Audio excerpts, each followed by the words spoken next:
Assalamualaikum dulur, jumpa lagi bersama saya Yusuf Effendi ya. Bagaimana dulur kabarnya? Semoga kalian masih dalam keadaan yang baik ya dulur. Oke dulur, pada kesempatan kali ini ya saya akan memberikan edukasi lagi tentang dunia persapian ya. Baik dulur, topik yang akan saya angkat di sini adalah tips atasi sapi pedet yang murung dan ambruk ya. Sebelum saya lanjut, seperti biasa dulur, saya menghimbau buat teman-teman yang belum subscribe nih ya, jangan lupa subscribe dulu, like-nya dan share video ini jika kalian mendapatkan manfaat dari video ini. Oke dulur, gitu aja untuk openingnya, kita langsung saja masuk ke materinya. Hari ini saya akan membahas pertanyaan-pertanyaan yang beredar di kalangan peternak pedet ya.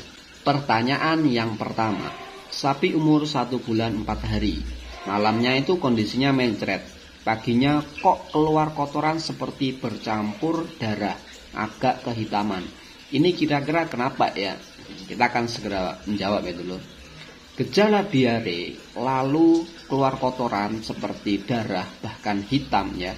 Nah ini yang harus menjadi catatan adalah ketika ada massa atau beban yang keluar dari feses ya, dan massa itu merupakan lendir, maka di saluran pencernaan sedang terjadi peradangan. Sehingga lendir ini merupakan proses mekanisme pertahanan saluran pencernaan terhadap segala macam infeksi dan peradangan. Si usus ini kolon, usus halus, usus besar ini mengeluarkan lendir untuk melindungi dinding usus ini dari berbagai macam pengaruh yang tidak baik. Sehingga kalau peradangannya sudah terlalu parah ya, maka akan keluar berupa lendir. Nah itu yang pertama ya dulur. Yang kedua, bila ada darah segar yang keluar melalui anus membersamai feses, maka darah yang segar ini indikasinya adalah peradangan dan luka yang terjadi di usus besar. Jadi baru saja usus yang besar kan lokasinya paling belakang nih ya. Usus besar itu atau kolon itu lokasinya hampir keluar. Maka kalau di situ ada perlukaan, maka darah yang keluar ini segar. Kalau yang keluar ini darahnya hampir gelap atau berwarna coklat ya, maka terjadi peradangan atau perlukaan di usus halus. Tetapi bila keluar darah lalu warnanya hitam, maka ini mengindikasikan peradangan dan pendarahan di usus halus ke atas, mulai dari lambung. Untuk kasus ini kalian harus waspada karena darah segar dan hitam ini keluar bersamaan. Artinya memungkinkan terjadinya diare yang disebabkan oleh peradangan, dan di situ ada pendarahan mulai dari atas sampai ke bawah. Solusinya, karena dehidrasi pada pedet ini merupakan hal yang paling mematikan, bahkan derajat dehidrasi 5-10% saja dehidrasi pada pedet ya, maka sudah akan membuat pedet itu ambruk ya. Ketika pedet itu ambruk, yang terjadi adalah makin enggak mau nyusu ke indukannya. Sehingga di sini pedet enggak mau nyusu, dehidrasi, ambruk ya, kebanyakan ini berujung kepada kematian. Atau seandainya diobatin pun itu sudah sangat terlalu berat. Kondisi konkret, segera panggil dokter untuk memastikan diagnosa. Kemudian tindakan yang bisa diambil biasanya itu dilakukan injeksi, bahkan sampai infus, atau kalian akan diberikan saran berupa untuk memberikan oralit, medialit, renalit maupun air susu tambahan bila memang air susu induk tidak mampu disedot oleh si pedet. Pertanyaan kedua, sapi sudah di IB 40 harian. Kalau didekati sapi lain suka naikin, tapi anehnya dia nggak keluar lendir dan vaginanya itu enggak bengkak ya. Apakah itu wajar dan kira-kira jadi enggak itu IB-nya? Kita akan segera jawab ya dulur. Jawabannya adalah 5-10% sapi bunting itu masih menunjukkan gejala birahi. Ini dikarenakan tingginya kadar estrogen.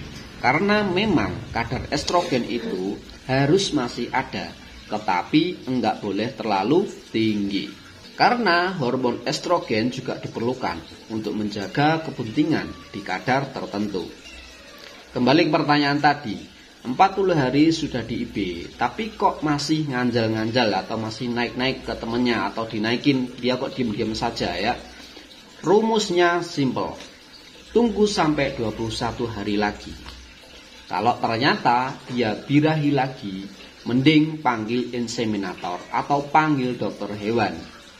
Untuk apa? Untuk melakukan pemeriksaan kebuntingan. Karena kan berarti sudah 2 bulan nih, 40 hari ditambah 21 hari kan 60 hari. Kalau hasil pemeriksaan itu ternyata tidak ada tanda-tanda kebuntingan, berarti memang itu birahi dan tidak bunting. Jadi bisa dilakukan inseminasi buatan ulang. Gitu loh, itu pertanyaan yang nomor 2 ya. Kita akan lanjut ke yang ketiga. Pertanyaan ketiga. Sapi sudah 9 bulan 20 hari kok belum juga melahirkan. Wajarkah dan seperti apa kira-kira penanganan sapi seperti ini? Ini ada 3 jawaban ya dulur.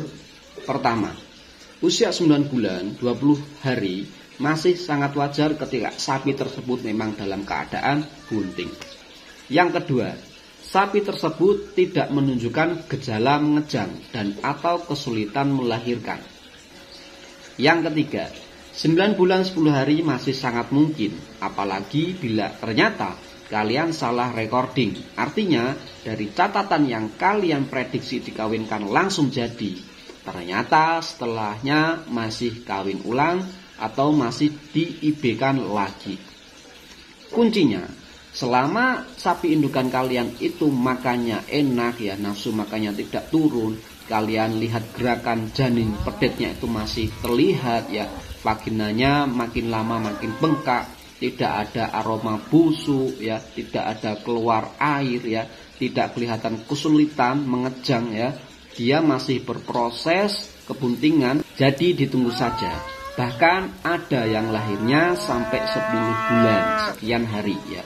Tetap tenang, jangan terpeset ya, jangan dilepaskan dan tetap dipantau sapi yang kondisinya yang ke pertanyaan 3 tadi ini dulur ya.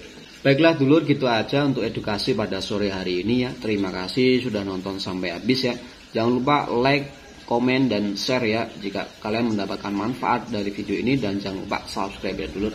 Baiklah dulur, gitu aja untuk pertemuan pada hari ini. Terima kasih, saya akhiri. Assalamualaikum. Bye bye.